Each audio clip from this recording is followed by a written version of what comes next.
Hello friends, welcome to editorial analysis by simplified civil services. आज 13 अप्रैल को total 3 article discuss करेंगे। आज जो आर्टिकल लिए गए हैं वो इंडियन एक्सप्रेस से लिए गए हैं। फर्स्ट आर्टिकल जो डिस्कस करेंगे वो है जॉब नंबर 1। यह आर्टिकल अनएम्प्लॉयमेंट से रिलेटेड है।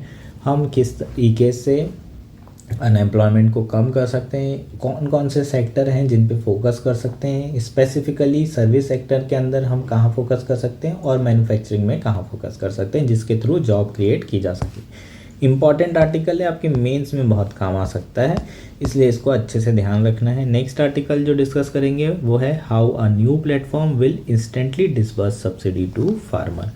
इस आर्टिकल में हम सीडीपी सुरक्षा के बारे में बात करेंगे, जो कि नया प्लेटफॉर्म है जिसके थ्रू फार्मर को सब्सिडी प्रोवाइड की जा रही है। ये चीज़ें प्रीलिम्स में आपको पूछी जा सकती है, काफ़ी इंपॉर्टेंट आर्टिकल है। हमारा नेक्स्ट और आज का लास्ट आर्टिकल है प्रॉब्लम विथ कोल। इसमें डेटा बेस्ड आर्टिकल है। इसमें हम बात करेंगे कि जो न्यू पावर प्लांट लग रहे हैं कोल के, थर्मल पावर प्लांट, उससे रिलेटेड कुछ डेटा आया है। वो डेटा क्या है उसे डिस्कस किया जाएगा और उसके जो पोटेंशियल इम्पैक्ट हैं उसके बारे में बात करेंगे। डेवलप कंट्रीज़ और डेवलपिंग कंट्रीज़ क्या कर सकती हैं फ्यूचर में ताकि पेरिस टारगेट पूरे हो सकें, ये एस्पेक्ट समझेंगे। अगर आपको हमारा एनालिसिस पसंद आ रहा है तो प्लीज़ लाइक करिए, कमेंट करिए, शेयर करिए और सब्सक्राइब करिए। अगर आपको इसकी पीडीएफ चाहिए तो आप हमारा टेलीग्राम चैनल ज्वाइन कर सकते हैं, जिसकी लिंक आपको नीचे मिलेगी, या फिर आप सिंप्लीफाइड सिविल सर्विस सर्च करेंगे तो भी हम आपको मिल जाएंगे। आइए शुरू करते हैं हमारा एनालिसिस। हमारा फर्स्ट आर्टिकल है जॉब नंबर 1। यह आर्टिकल इंडियन एक्सप्रेस में आया है। GS3 इकॉनमी मेंस के पर्सपेक्टिव से इम्पॉर्टेंट है। प्रीलिम्स के पर्सपेक्टिव से इतना ज़्यादा इम्पॉर्टेंट नहीं है, लेकिन मेंस के पर्सपेक्टिव से बहुत इम्पॉर्टेंट है। जॉब क्रिएशन, अनएम्प्लॉयमेंट रेट, इन सारी चीज़ों से रिलेटेड ये आर्टिकल है। जो आज आर्टिकल है वो किसके अराउंड रिवॉल्व होगा, किस तरीके से हम जॉब क्रिएट कर सकते हैं इंडियन इकॉनमी में। मेनली जो हमारे लिए इम्पॉर्टेंट होगा वो सॉल्यूशंस होंगे इम्पॉर्टेंट। ठीक, जो आपको सॉल्यूशन दिए हुए हैं वो आपको पूछे जा सकते हैं। Suggest some measure to reduce the unemployment rate in Indian economy, या फिर जॉब क्रिएट करने के लिए कुछ आप जो है सजेशंस दीजिए। अब यहाँ जो आपके सजेशंस होंगे आपके खुद के ओपिनियन नहीं होना चाहिए, वो इकोनॉमिस्ट के जो ओपिनियन होते हैं वो लिए जाते हैं, खुद को इतनी इंपॉर्टेंस मत दीजिए।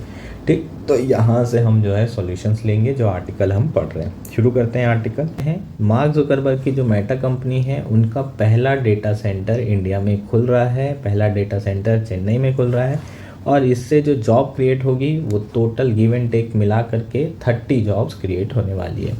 अकॉर्डिंग टू मैकेंजी, इंडिया को by 2030 90 millions new non farm jobs की ज़रूरत है। नॉन फार्म जॉब्स का मतलब क्या है, जो फार्मिंग सेक्टर है उसके बाहर 90 मिलियन जॉब क्रिएट करने की ज़रूरत है, क्योंकि जो हमारी लेबर फोर्स है वो तेज़ी से बढ़ रही है। और अगर हमें अपनी लेबर फोर्स को यूटिलाइज़ करना है, उनके पोटेंशियल को यूटिलाइज़ करना है, इस विंडो ऑफ अपॉर्चुनिटी को यूटिलाइज़ करना है, तो हमें जॉब क्रिएट करनी पड़ेगी।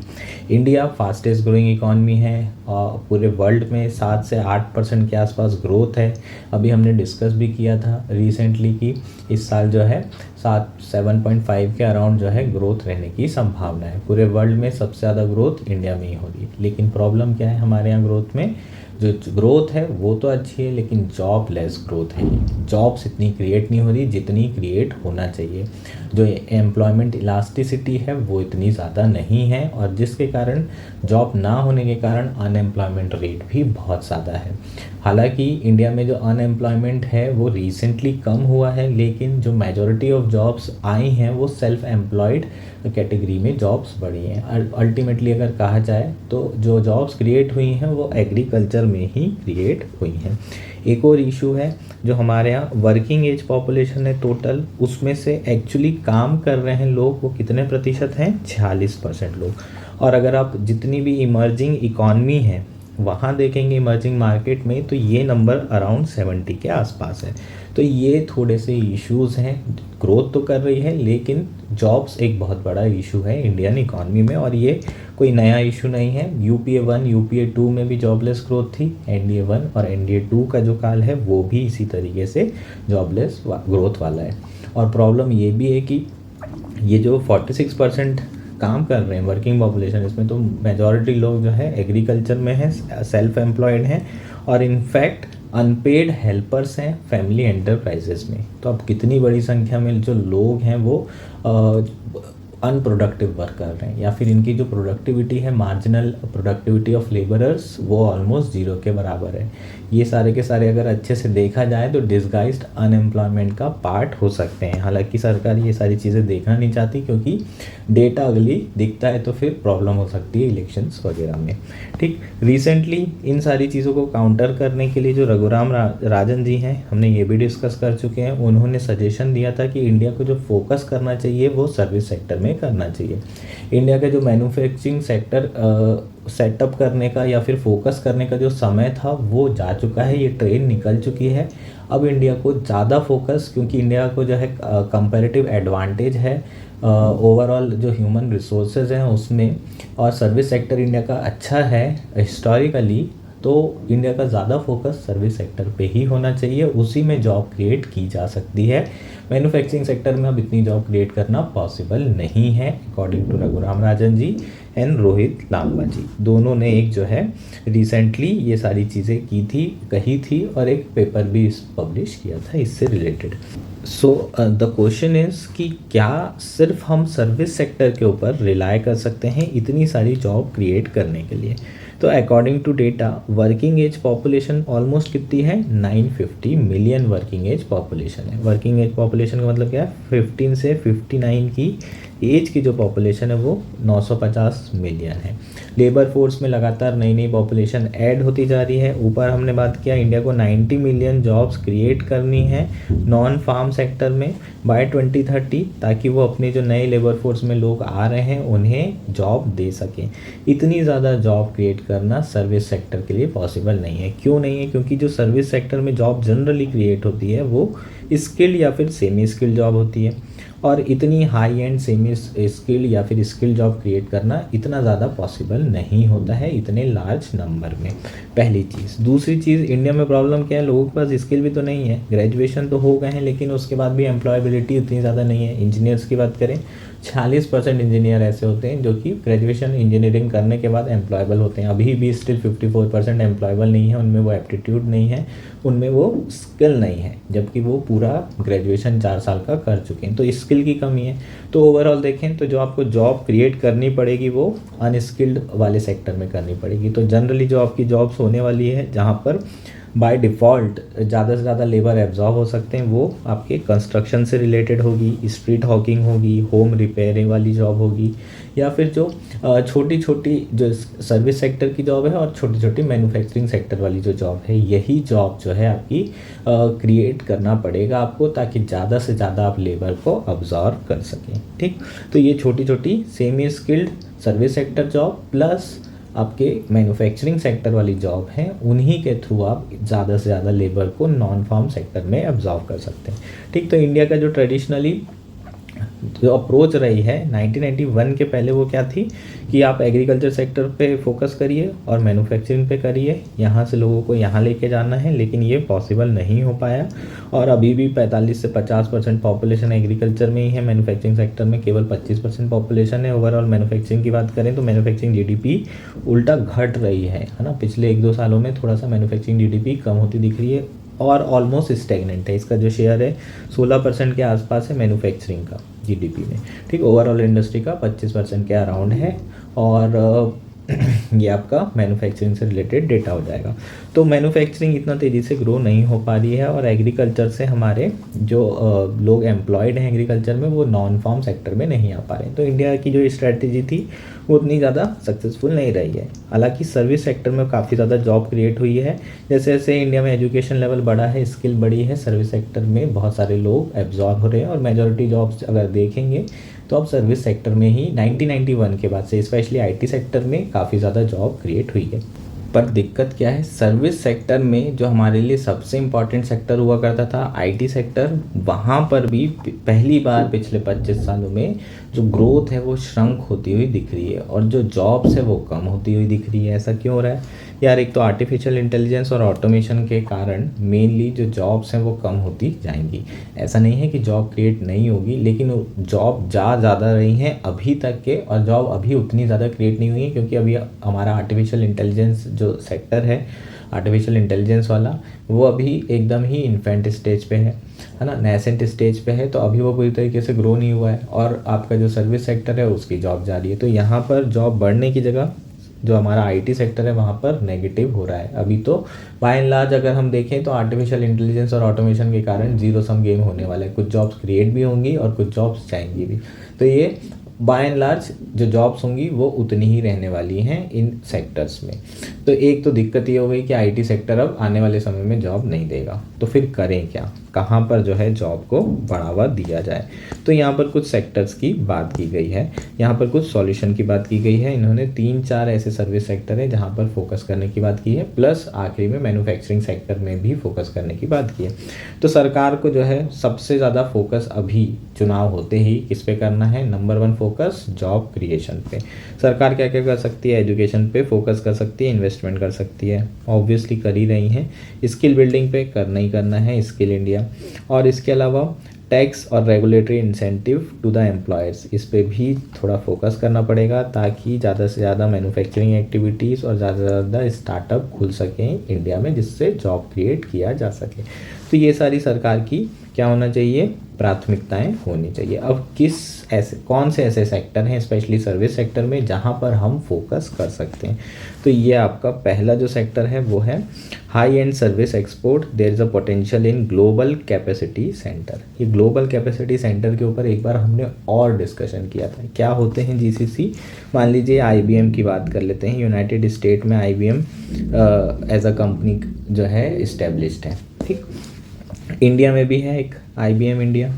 तो मल्टीनेशनल कंपनी की ये पेरेंट कंपनी हो गई और इसकी ब्रांच इंडिया में है। जो आईबीएम इंडिया है यहाँ पर रह के बहुत सारी सर्विसेज प्रोवाइड कर रही है पेरेंट कंपनी को, ठीक। तो ये क्या कहलाएगी? आपकी ग्लोबल कैपेबिलिटी सेंटर, जो आईबीएम इंडिया है। तो ऐसे ग्लोबल कैपेबिलिटी सेंटर के थ्रू इंडिया बहुत सारी जॉब क्रिएट कर रहा है। जो पेरेंट कंपनी है उसे बहुत सारी सर्विसेज प्रोवाइड कर रहा है। कैसी सर्विसेज? फाइनेंस से रिलेटेड, लीगल से related, HR to hi-tech innovation cluster in cyber analytics and artificial intelligence. इस तरह की सर्विस पेरेंट कंपनी को प्रोवाइड कर रहा है। इसके थ्रू ऑलरेडी जो है 1.6 मिलियन लोगों को जॉब मिल रही है। टोटल 1500 के अराउंड जीसीसी इंडिया में इस्टेब्लिश किए गए हैं और ये जॉब्स का नंबर जो है बाय 2030 4.5 मिलियन हो सकता है। तो इन पे ज़्यादा फोकस करने की ज़रूरत है। जीसीसी को इस्टेब्लिश करने के लिए ज़्यादा इंसेंटिव दें ताकि यहाँ पर पेरेंट कंपनी ज़्यादा से ज़्यादा जितनी भी मल्टीनेशनल कंपनी हैं जीसीसी इंडिया में ही इस्टेब्लिश करें, ठीक। ये सब क्यों किया जा रहा है? क्योंकि इंडिया में जो कॉस्ट ऑफ लेबर है वो बहुत सस्ती है। 15,000 20,000 में सारे इंजीनियर यहाँ पर जॉब कर रहे होते हैं, तो सस्ते लेबर मिल जाते हैं। तो ये सारी सर्विस सस्ते लेबर से करवा लेते हैं, ठीक। तो ये एक बहुत बड़ा सेक्टर है जिस पे इंडिया फोकस कर सकता है जॉब क्रिएट करने के लिए सर्विस सेक्टर के अंदर। दूसरा क्या है?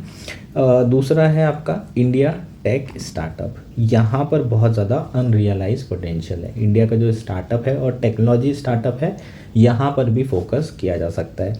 रिसेंटली अगर हम बात करें इंडियन स्टार्टअप्स की, तो बहुत सारी स्टार्टअप्स रिसेंटली खुले हैं। 2021 तक के अगर आप इंडियन स्टार्टअप की बात करें तो मेनली जो इन्वेस्टर हुआ करते थे वो चाइना के हुआ करते थे। लेकिन जब से गलवान वैली इशू है, इंसिडेंट हुआ है, बहुत सारे इन्वेस्टर्स इंडिया से जा चुके हैं। अनसर्टेनिटी बहुत ज़्यादा थी दोनों के रिलेशन में और अभी जो है स्टार्टअप को उतना ज़्यादा इन्वेस्टमेंट नहीं मिल रहा है। 2021 के बाद जब से गलवान हुआ है, चाइना के जो इन्वेस्टर हैं वो तो आउट ऑफ इक्वेशन हो चुके हैं। तो ये एक बहुत बड़ा इशू रहा है किसके साथ? इंडिया के स्टार्टअप इकोसिस्टम के साथ। दूसरा क्या इशू आ गया? जो हाई फ्लायर स्टार्टअप्स थे, पेटीएम, बायजूस, ओयो, सब के सब फेल हो गए। शुरू में इनिशियली काफ़ी सक्सेसफुल होते दिख रहे थे, लेकिन यही स्टार्टअप अब जो है फेल होते हुए नज़र आ रहे हैं। तो क्या हुआ? बेसिकली जब ये स्टार्टअप कल्चर ब्लूम हुआ तो 2015 के बाद से मोदी जी आए, स्टार्टअप स्टार्टअप एंड ऑल, सारे जो बच्चे हैं वो भी बोले स्टार्टअप स्टार्टअप, हर इंजीनियर को स्टार्टअप ही खोलना था, किसी को जॉब नहीं चाहिए थी, ये सारी चीज़ें चल रही है और अभी भी है। ठीक, तो स्टार्टअप कल्चर इंडिया में बहुत बड़ा। अब जब स्टार्टअप कल्चर बढ़ा, एक स्टार्टअप भी सक्सेसफुल हुआ तो जिसने भी उसमें इन्वेस्ट किया, अगर किसी ने 10 करोड़ रुपए की फंडिंग दी, उसकी जो फंडिंग थी वो स्टार्टअप चलने के कारण 100 करोड़ के बराबर हो गए, उसकी कंपनी के शेयर्स इतने ज़्यादा हो गए। समझ रहे हो आप, इन्वेस्टर को लगा यार ये तो बहुत तगड़ा तरीका है, अगर 4 जगह लगाता हूँ एक भी चल गया तो पूरा पैसा निकल जाएगा। ठीक, तो इन्वेस्टर्स ने क्या किया, डील फाइनल करना शुरू किया। अब जब नए स्टार्टअप खुले, इनको लगा कि यार इन्वेस्टर्स बहुत ज़्यादा हो गए, तो ये गए ए के पास, बी के पास, सी के पास, बोले ये हमें 10 करोड़ की फंडिंग दे रहा है, आप 15 की दे रहे हो, ये 20 की दे रहा है, तो 20 वाली लेगा ना आदमी। तो जो इन्वेस्टर थे उन्हें लगा कि यार कहीं वो मिस आउट ना कर जाएं, इस जो इकोनॉमी ग्रोथ हो रही है, स्टार्टअप के में ग्रोथ हो रही है, उसमें कहीं मिस आउट ना कर जाएं। तो उन लोगों ने जो डील की वो ओवर प्राइस वैल्यू पे डील की। मार्केट के जो रूल्स हैं, मार्केट के जो फंडामेंटल है उसको अवॉइड किया, जो मार्केट की अनसर्टेनिटी है उसे अवॉइड किया और ओवर प्राइस डील कर ली। अब ये जब बाद में ये स्टार्टअप जो इनिशियली बड़े थे वो जब बाद में क्रैश हो गए तो ये इन्वेस्टर का पूरा पैसा डूब गया। अब जब हम बहुत पैसा डुबाते हैं तो दोबारा यार सोचते हैं ना कि अगले बार इन्वेस्ट कैसे करें, यार इतना ज़्यादा लॉस हो गया है। तो जो इंडिया के इन्वेस्टर्स हैं अब वो इंडियन स्टार्टअप में फूक फूक के कदम रख रहे हैं और इन्वेस्ट इतना ज़्यादा नहीं कर रहे। तो 2015 के बाद से इंडिया स्टार्टअप में जो इन्वेस्टमेंट है वो लोवेस्ट लेवल पर आ चुका है। ठीक, तो ये एक दूसरा इशू है। तो पैसे की यहाँ पर कमी है, चाइना से अब इन्वेस्टमेंट आ नहीं रहा है, इंडियन इन्वेस्टर उतना इन्वेस्ट कर नहीं रहे हैं, ये 2 रीज़न के कारण। तो हमें स्टार्टअप जो स्पेशली जो डीप टेक्नोलॉजी वाले जो स्टार्टअप है उन पे फोकस करना ही पड़ेगा। ये जॉब क्रिएट कर सकते हैं, ये अनएक्सप्लोर्ड पोटेंशियल है अभी भी, लेकिन हमें जो फोकस करना है वो अपने जो इंडिया की स्ट्रेंथ है उन स्टार्टअप पे फोकस करना चाहिए, जैसे कि आर्टिफिशियल इंटेलिजेंस से रिलेटेड, डिफेंस से रिलेटेड, ग्रीन टेक्नोलॉजी से रिलेटेड और सास से रिलेटेड। ठीक है, सर्विस सेक्टर से रिलेटेड, ये कुछ आपके स्टार्टअप हैं। अगर हम इनमें फोकस करेंगे तो हो सकता है कि आपको ज़्यादा रिटर्न मिले, ज़्यादा स्टार्टअप यहाँ पर आपके रिटर्न दें। ठीक, तो इंडिया अगर यहाँ पर करता है तो जॉब क्रिएशन हो सकता है। तो दूसरा आपका जो सेक्टर होगा जहाँ पर इंडिया फोकस कर सकता है वो डीप टेक स्टार्टअप है, ये अनएक्सप्लोर्ड पोटेंशियल है, ये आप लिख सकते हैं एक लाइन में। थर्ड क्या है, थर्ड है इंडिया को अर्जेंट नीड है ग्रीन ट्रांजिशन करने की, है ना। तो जो ग्रीन टेक्नोलॉजी से रिलेटेड स्टार्टअप हैं उनमें भी फोकस कर सकते हैं। इंडिया जो है according to World Economic Forum 50 million almost new green economy jobs create कर सकती है अगर इन्वेस्ट करती है किस पे, ग्रीन टेक्नोलॉजीज़ पे। तो ये भी एक ऐसा सेक्टर है जहाँ पर इंडिया इन्वेस्ट कर सकता है, यहाँ पर भी बहुत ज़्यादा अनएक्सप्लोर्ड पोटेंशियल है और ये बेनिफिशियल भी है इंडिया के लिए और वर्ल्ड के लिए भी। ठीक, फोर्थ जो है हमको जो फाइनली फोकस करना पड़ेगा वो है small and medium manufacturing industry पे। ठीक, यहाँ पर स्ट्रिक्टली कहा है कि जॉब डेफिसिट बहुत ज़्यादा है तो मैन्युफैक्चरिंग सेक्टर तो आएगा ही आएगा, लेकिन जो हमारा हाई प्रोफाइल मैन्युफैक्चरिंग सेक्टर है उससे, है ना, जो सुनने को अच्छा लगता है, अरे आईफोन आ रहा है, आईफोन की कंपनी आ रही है, यहीं पर मैन्युफैक्चरिंग होगी, आपका जो इलॉन मस्क है वो आ रहा है, टेस्ला बनाएगा, खूब जॉब्स आएगी, पर इनमें इतनी जॉब क्रिएट नहीं होती है। अगर आप देखेंगे तो ज़्यादा से ज़्यादा जॉब कहाँ क्रिएट होगी, जो स्मॉल एंड मैन्युफैक्चरिंग इंडस्ट्री है, जिनके पास ऑटोमेशन करने की कैपेसिटी नहीं है। ये जनरली लेबर इंटेंसिव सेक्टर होते हैं क्योंकि ये कैपिटल इंटेंसिव नहीं है, क्योंकि ये कैपिटल इतनी ज़्यादा खरीद नहीं सकते, लेबर से ही काम कराना पड़ता है, तो यहाँ जॉब ज़्यादा क्रिएट होती है। इसलिए इंडिया को सारा का सारा फोकस किस पे करना है, एसएमए पे करना है। और open network for digital commerce जो ONDC है ना, जिस पे बहुत सारे प्लेटफॉर्म, बहुत सारे वेंडर यहाँ पर आके अपना जो मैन्युफैक्चरिंग जो भी वो बना रहे हैं प्रोडक्ट्स वो बेच सकते हैं।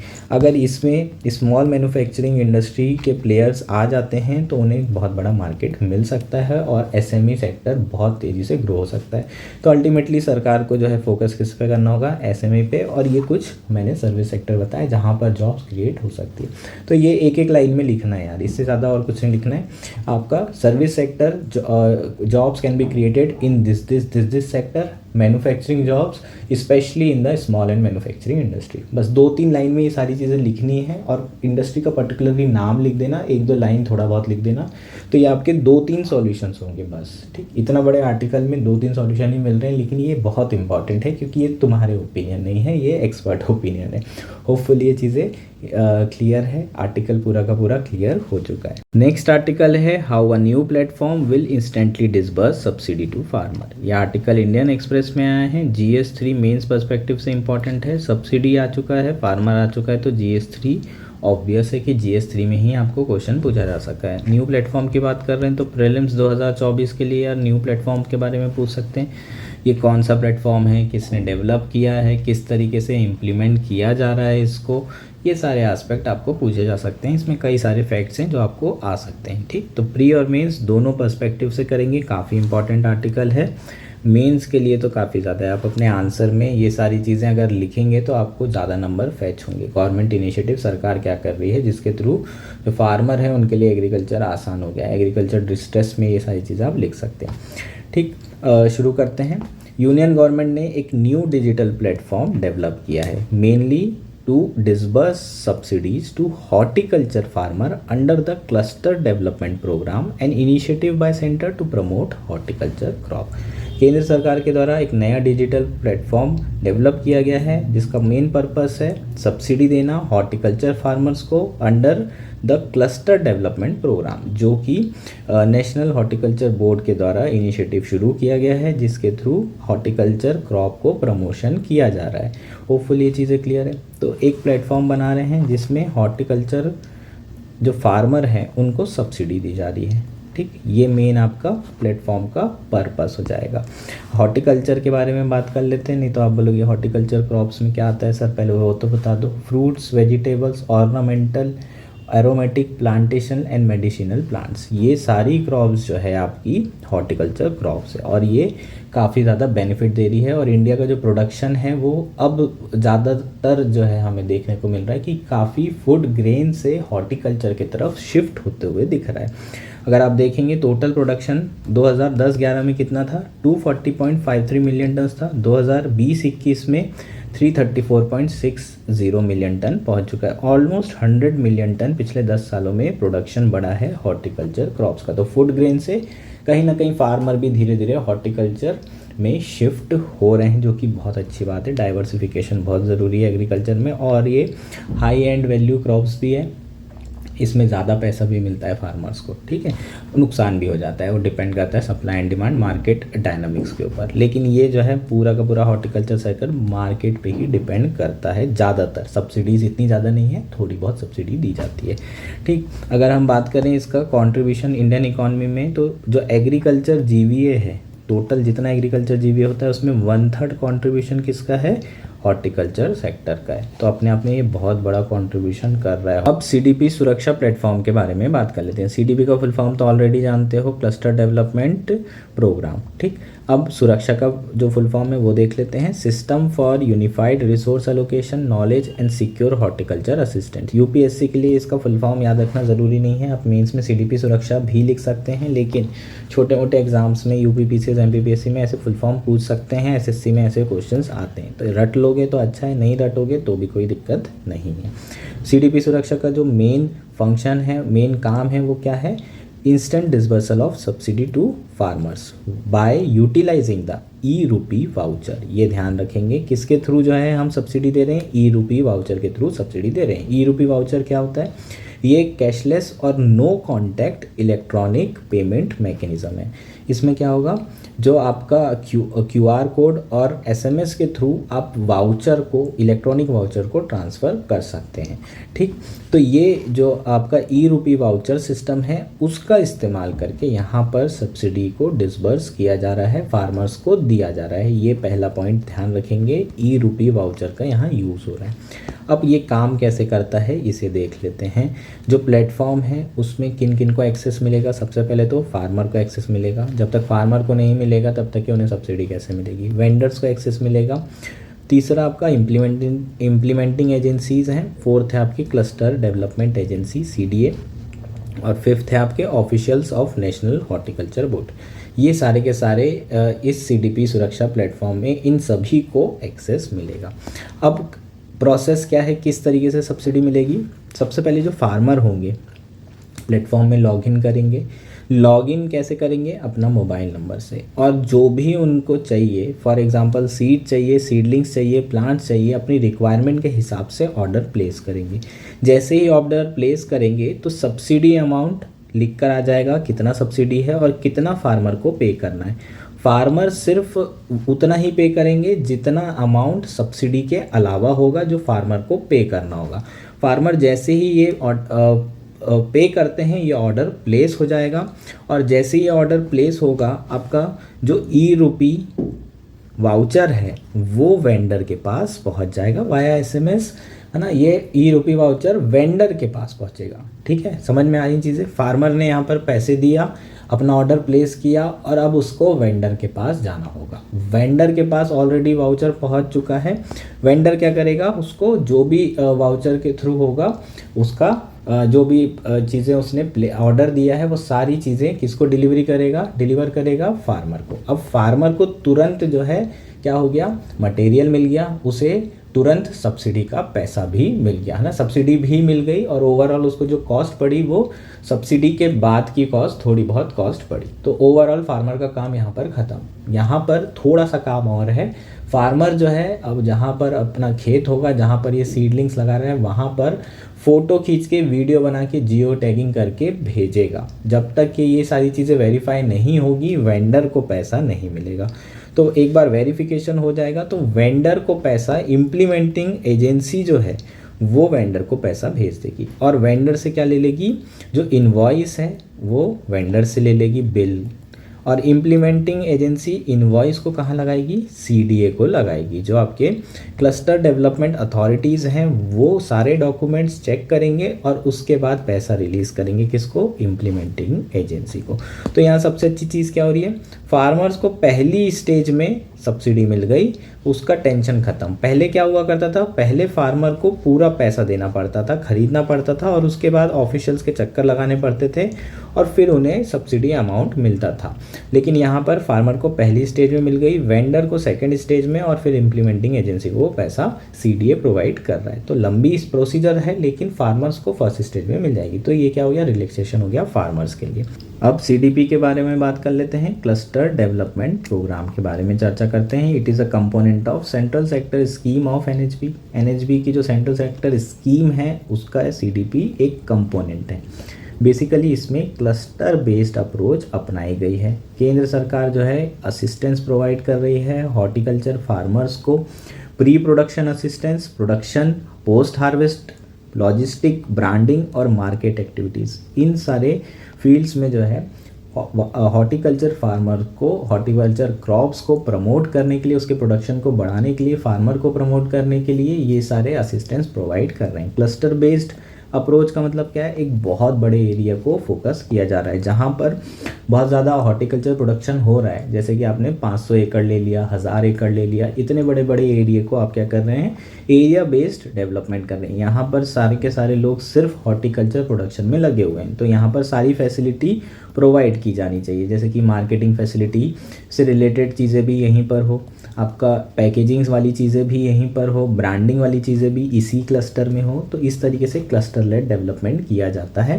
अर्बन मिशन में भी क्लस्टर लेड डेवलपमेंट किया जा रहा है, विलेजेस का स्मार्ट विलेज बनाए जा रहे हैं। उसी तरीके से यहाँ पर भी क्या कर रहे हैं, हम क्लस्टर लेड डेवलपमेंट कर रहे हैं हॉर्टिकल्चर क्रॉप्स का और हॉर्टिकल्चर फार्मर्स का। ठीक, यहाँ पर जो असिस्टेंस मिलता है मिनी क्लस्टर के लिए 25 करोड़ तक का असिस्टेंस है। मिनी क्लस्टर में टोटल एरिया कितना है, 5000 हेक्टेयर। 5 से 15,000 हेक्टेयर में जो सरकार के द्वारा असिस्टेंस है वो 50 करोड़ का है, और 15,000 हेक्टेयर से अधिक में जो कि मेगा क्लस्टर होते हैं उसमें असिस्टेंस आपको 100 करोड़ के आसपास है। ठीक, तो ये आपका क्या हो जाएगा, CDP स्कीम हो जाएगी। नेक्स्ट और आज का लास्ट आर्टिकल है प्रॉब्लम विथ कोल। ये आर्टिकल इंडियन एक्सप्रेस में आया है। GS1 GS3 मेंस के पर्सपेक्टिव से इम्पॉर्टेंट है, एनवायरनमेंट के पर्सपेक्टिव से इम्पॉर्टेंट है, climate change, green house gas emission, ये सारी चीज़ें इनसे रिलेटेड ये आर्टिकल है। तो मेंस के पर्सपेक्टिव से तो इम्पॉर्टेंट है, प्रीलिम्स के पर्सपेक्टिव से इसलिए इम्पॉर्टेंट है क्योंकि डेटा बेस्ड आर्टिकल है। इसमें जो डेटा है आप मेंस में भी यूज़ कर सकते हैं और आपको प्रीलिम्स में भी पूछा जा सकता है। तो प्री और मेंस दोनों पर्सपेक्टिव से कवर करेंगे। अब आर्टिकल शुरू करते हैं। इंटरनेशनल एनर्जी एजेंसी के अकॉर्डिंग जो कोल पावर प्लांट है वो 20% global green house gas produce कर रहे हैं, जनरेट कर रहे हैं। ये एक सिंगल सोर्स के लिए बहुत बड़ा जनरेशन है, बहुत बड़ा प्रोडक्शन है ग्रीन हाउस गैस का। इसका मतलब सिर्फ कोल पावर प्लांट से जो ग्रीन हाउस गैस एमिट हो रही है वो 20% हो रही है। अगर हमने इसको पूरा तरीके से ट्रांजिशन कर दिया इससे, या फिर इसको सबको बंद कर दिया, तो 20% ग्रीन हाउस गैस एमिशन कम हो सकता है पूरे दुनिया में। और ये बहुत इंपॉर्टेंट फैक्ट है, इसको आपको याद रखना पड़ेगा, प्रीलिम्स में ऐसे स्टेटमेंट आ जाते हैं। ठीक, तो जो फॉसिल फ्यूल है उससे related green house gas emission करना एक कंटेंशियस इशू है। क्यों है? डेवलपिंग और डेवलप कंट्री के बीच में ये इशू चल रहा है। क्यों चल रहा है यार? डेवलप कंट्री ने इन्हीं पावर प्लांट का इस्तेमाल करके इतना पॉल्यूशन कर लिया, तो उनका डेवलपमेंट हो गया, उनकी कॉस्ट ऑफ डेवलपमेंट बहुत कम थी, सस्ते में डेवलप हो गया, क्योंकि कोल से जो बिजली बन रही है वो बहुत सस्ती बन रही है, उसी बिजली का इस्तेमाल कर रहे हैं। और प्रोडक्शन, इंडस्ट्री और ये सारी जगह, हर जगह बिजली तो ज़रूरी है, बिना उसके तो काम ही नहीं हो सकता।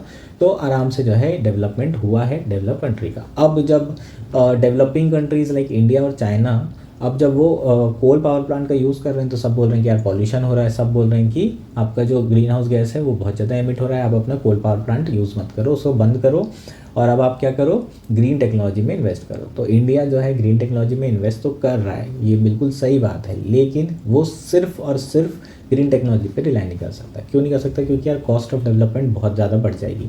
वही इंडस्ट्री लगाने में अब कॉस्ट आपको ज़्यादा पड़ेगी, तो इंडस्ट्री लगाना इतना आसान नहीं होगा इंडिया में, तो यहाँ पर लगाएंगे नहीं लोग, ऑब्वियस है।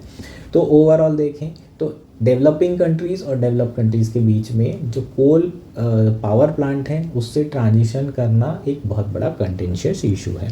ठीक, रिसेंटली एक यूएस बेस्ड थिंक टैंक की एक रिपोर्ट है, ग्लोबल एनर्जी मॉनिटरिंग की रिपोर्ट है, जो ये बता रही है कि सिर्फ 2 ऐसी कंट्री है जहाँ पर कोल पावर प्लांट बहुत ज़्यादा इंस्टॉल हुए हैं पिछले 1 सालों में। कौन कौन सी? इंडिया और चाइना। इनफैक्ट चाइना की बात करें तो चाइना अकेले जितने 1 साल में पावर प्लांट लगाए गए हैं उसमें 2/3 चाइना में इंस्टॉल किए गए। यहाँ पर भी इंडिया पीछे है ना। चाइना कर क्या रहा है? जितना भी कार्बन बजट बचा है ना उसे इस्तेमाल करना चाह रहा है, सस्ती डेवलपमेंट कॉस्ट के थ्रू अपनी कंट्रीज़ में डेवलपमेंट करना चाह रहा है, और अपनी कंट्री में डेवलपमेंट करना चाह रहा है और लोगों को पॉवर्टी से अपलिफ्ट करना चाह रहा है। इंडिया भी यही कर रहा है, लेकिन इंडिया की जो पेस है वो कम है ना। कार्बन बजट इतना ज़्यादा बचा नहीं है। इससे पहले कि सारे डेवलप कंट्रीज़ वाले रोने लग जाएं और बोलने लग जाएं कि अरे तुम बंद करो, पॉल्यूशन हो रहा है, ग्रीन हाउस गैस एमिशन हो रहा है, ग्लोबल वार्मिंग हो रही है, क्लाइमेट चेंज हो रहा है, ये सारी चीज़ें होंगी, उससे पहले चाइना तेज़ी से कर रहा है और इंडिया को भी तेज़ी से डिप्लॉय करना चाहिए, इंस्टॉल करना चाहिए कोल पावर प्लांट। ठीक, यूएस की बात करें तो यूएस में डीकमीशनिंग अभी उतनी ज़्यादा नहीं हो रही है। यूएस ने बहुत प्रॉमिस किया था कि हमारे पास जो कोल पावर प्लांट है हम उसे डीकमीशन करेंगे, तो यूएस वाले डीकमीशन नहीं कर रहे हैं, इंडिया चाइना वाले कमीशनिंग करते जा रहे हैं। तो कोल पावर प्लांट से जो होने वाला आपका ग्रीन हाउस एमिशन है वो इनफैक्ट बढ़ता हुआ दिख रहा है। और ये पेरिस क्लाइमेट जो एग्रीमेंट है उसके लिए तो अच्छा बिल्कुल भी नहीं है, बिल्कुल भी नहीं है ना। अब इसमें किसकी गलती है वो अलग उस पर बात कर सकते हैं, लेकिन जो आपका पेरिस का जो टारगेट है वो तो पूरा नहीं हो पाएगा। 1.5 डिग्री तो आप भूल ही जाओ, 2 डिग्री भी आप भूल जाओ, 3 डिग्री तक तो पहुँचना ही पहुँचना है ग्लोब। अगर आप जो है पेरिस के जो टारगेट है उसे अगर अचीव भी कर लेते हैं तो 3 डिग्री कहीं नहीं गए, तो ये एक बहुत बड़ा इशू है। तो यहाँ पर जो है किस पे फोकस करने की ज़रूरत है? एक तो डीकमीशनिंग पे फोकस करने की ज़रूरत है, जितनी भी वेस्टर्न कंट्री है वो कोल पावर प्लांट को डीकमीशन करें। दूसरा, जो डेवलपिंग कंट्रीज़ है वो क्या करें, वो ये कर सकती है कि कार्बन कैप्चर जो टेक्नोलॉजी है उसका इस्तेमाल कर सकती है ना। कार्बन कैप्चर स्टोरेज जो टेक्नोलॉजी है यूटिलाइज़ करने वाली है इसको, फिर कार्बन को वो टेक्नोलॉजी अगर आप लगा देते हैं कोल पावर प्लांट में तो कोई दिक्कत नहीं है। इसको लगाने से आप जो है नए जो आपके कोल पावर प्लांट है उसे इस्टेब्लिश कर सकते हैं। ठीक, तो ये डेवलपिंग कंट्रीज़ को करना होगा और डेवलप कंट्रीज़ को ये करना होगा। इसके अलावा डेवलप कंट्रीज़ को डेवलपिंग कंट्रीज़ के लिए फाइनेंस देना ज़रूरी है, ताकि वो क्या कर सकें, ट्रांजिशन कर सकें, डू अवे कर सकें किससे में, ग्रीन टेक्नोलॉजी में, रिन्यूएबल एनर्जी में, ताकि जो उनकी कॉस्ट है डेवलपमेंट की वो भी उतनी ज़्यादा ना बढ़े और ट्रांजिशन भी स्मूथ हो जाए, जस्ट ट्रांजिशन हो जाए, जस्टिस वाला ट्रांजिशन हो जाए। जो लोग हैं कोल सेक्टर में उनकी जॉब भी ना जाए ज़्यादा, ठीक है। तो उनकी जॉब कब नहीं जाएगी, जब उन्हें दूसरी जगह जॉब प्रोवाइड की जाएगी ग्रीन टेक्नोलॉजी या रिन्यूएबल एनर्जी सेक्टर में। जब इनको जॉब यहाँ मिल जाए तभी जो है क्या होगा, इनके साथ जस्टिस हो पाएगी। तो डेवलपिंग कंट्रीज़ को भी ग्रीन टेक्नोलॉजी में तो डेवलपमेंट करना ही है, इस इन्वेस्टमेंट करना ही है, लेकिन उन्हें डेवलप कंट्रीज़ की मदद की ज़रूरत है।